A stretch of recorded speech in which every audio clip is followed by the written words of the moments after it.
Sí, salita verde iba. Bueno, o no sé, si iba al jardín, no sé qué año. Tengo que fijarme que es 70.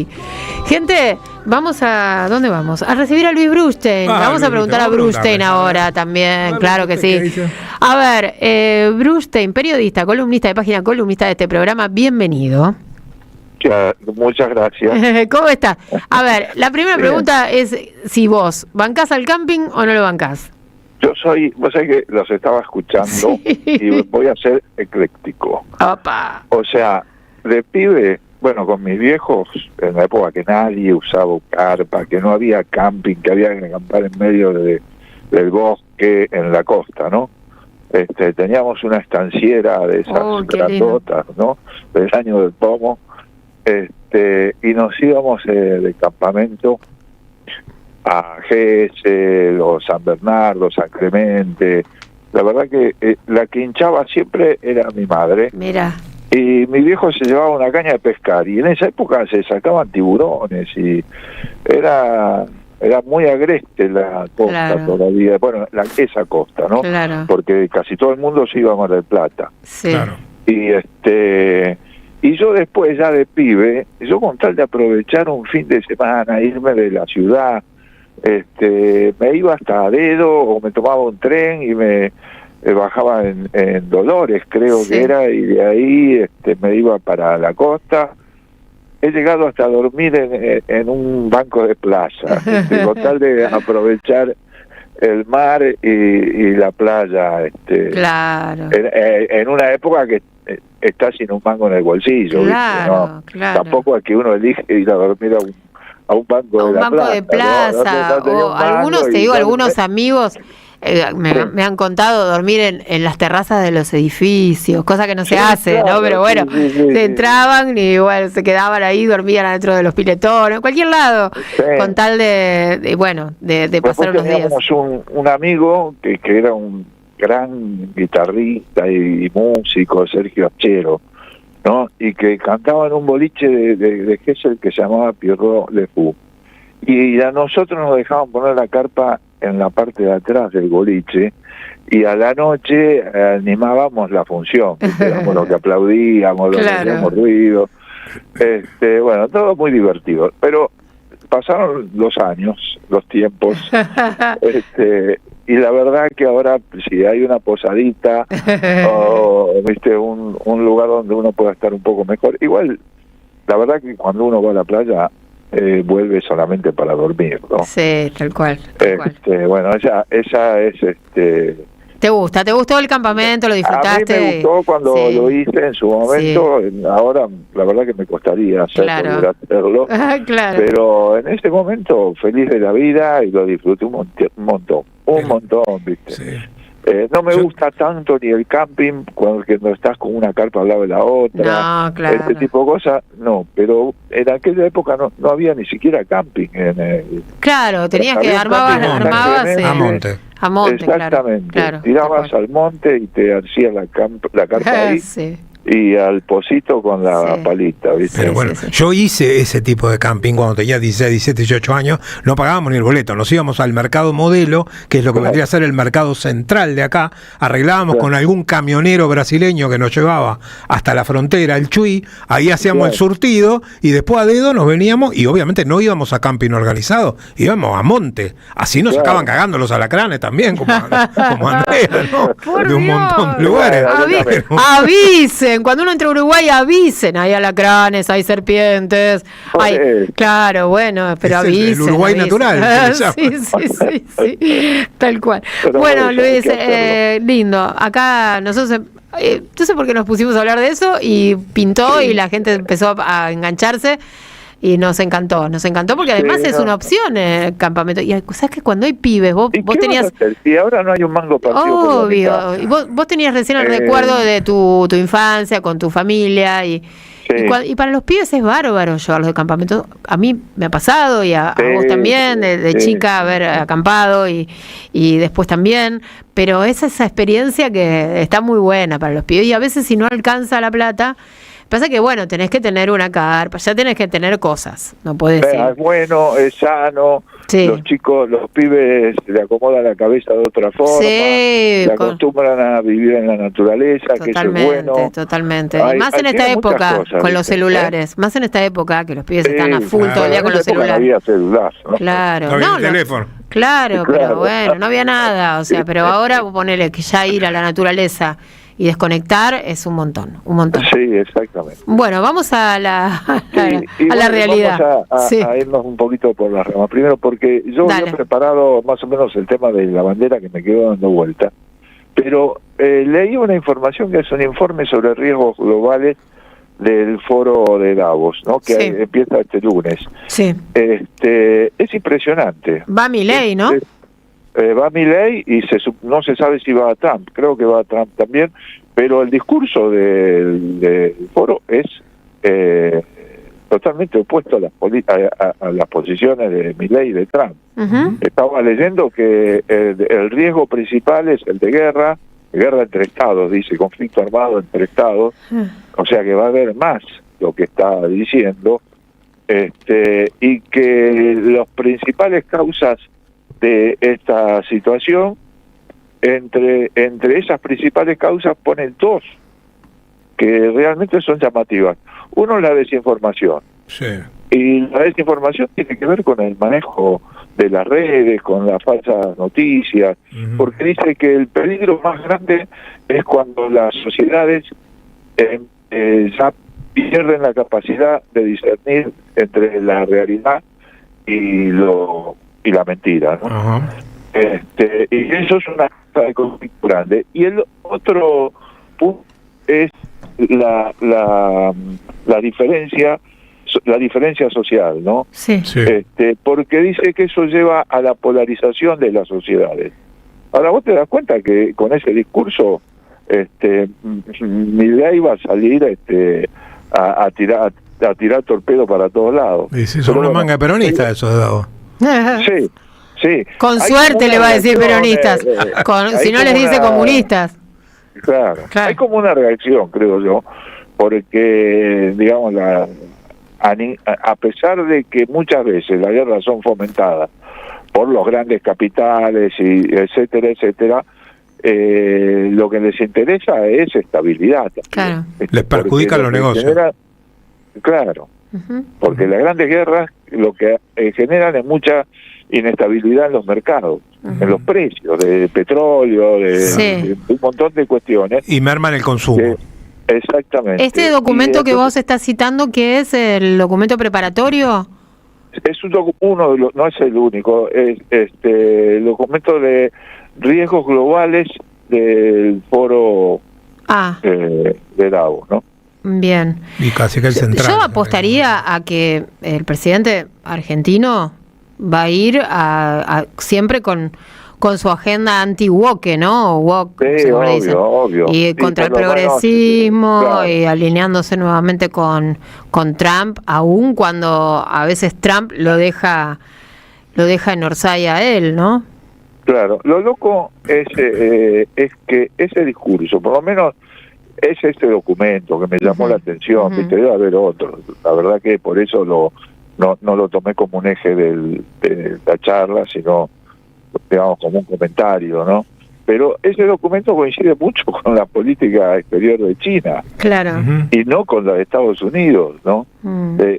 Hay una contraposición ahí y más que nada lo que hay es una situación extraña donde China se empieza a ubicar en el centro de la opinión mundial, no ya de las masas, digamos, sino de los grupos empresarios, ¿no? Ujú. O sea, empieza a tener una influencia, el poder económico chino empieza a tener una influencia fuerte sobre los grandes capitales occidentales también.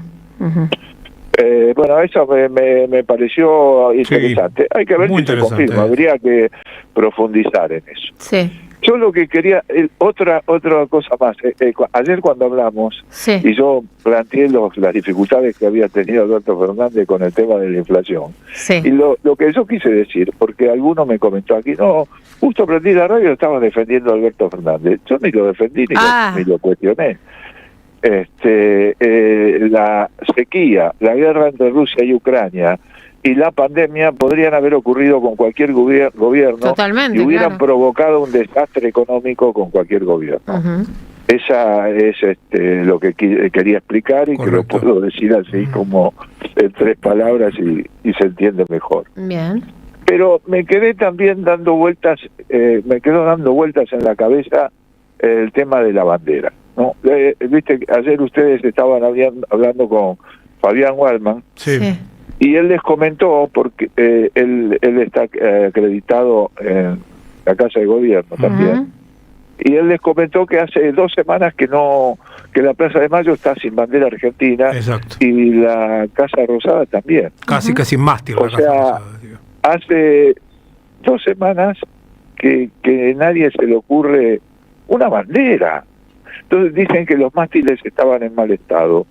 Un mástil, un auto se arregla en un día, en 2 días.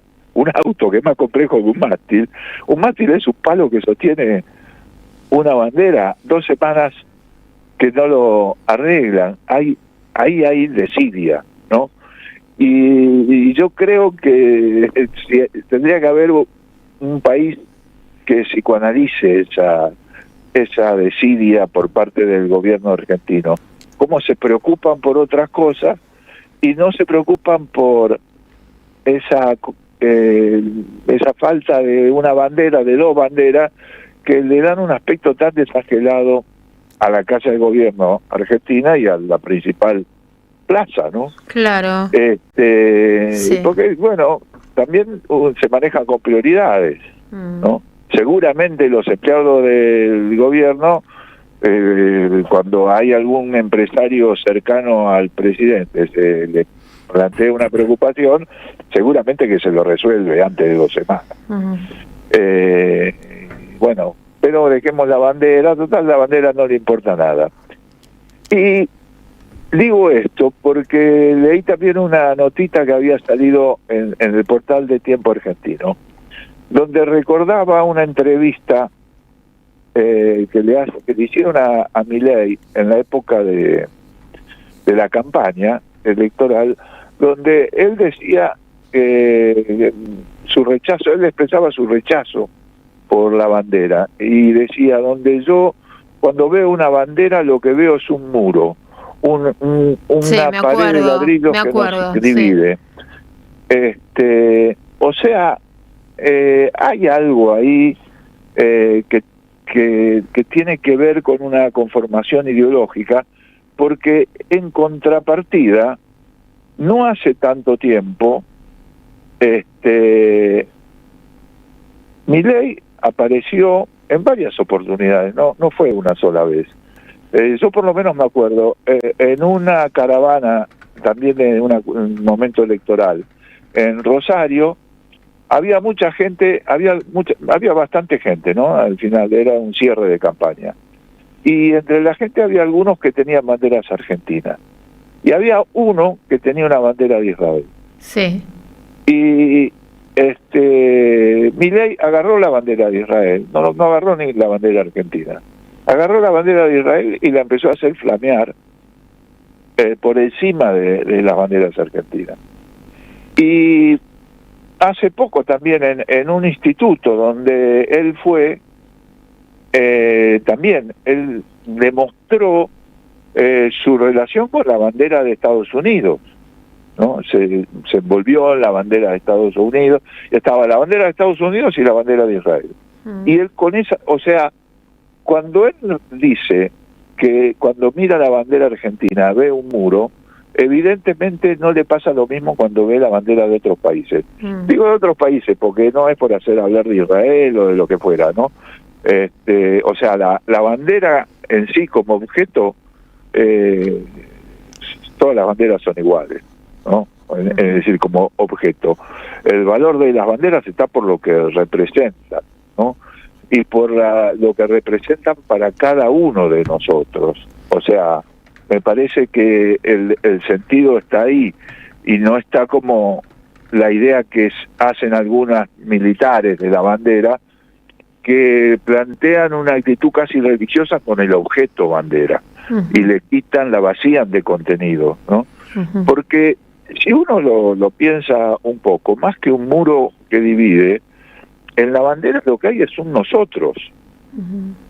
O sea, la bandera somos nosotros, es algo que representa a un nosotros, o sea, a un colectivo que se llama los argentinos. Y esa rechazo por la bandera está representando un rechazo por ese nosotros.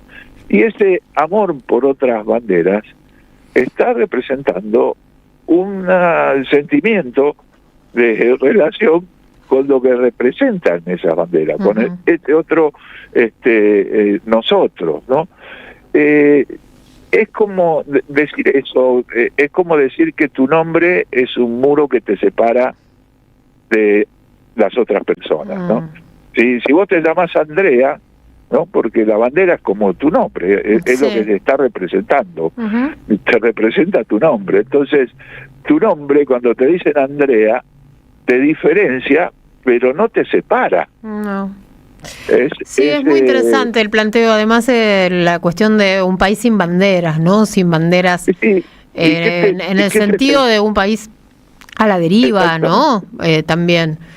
Y sabes que esa plaza sin bandera, esa casa de gobierno sin bandera, es como un país sin espíritu, un país sin alma. Y no lo digo en un sentido religioso, lo digo en un sentido de identidad, porque es anómico. Claro. O sea, no tiene identidad, no tiene trasfondo, no tiene profundidad, es algo que no está.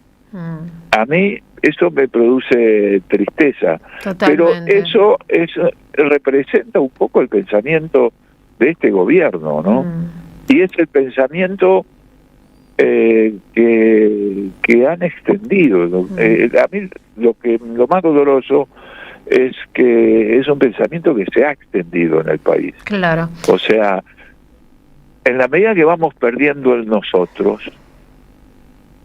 vamos perdiendo sentido de colectivo, sentido de que tenemos vínculos entre todos nosotros, porque nos unifica una cultura, una geografía, un territorio.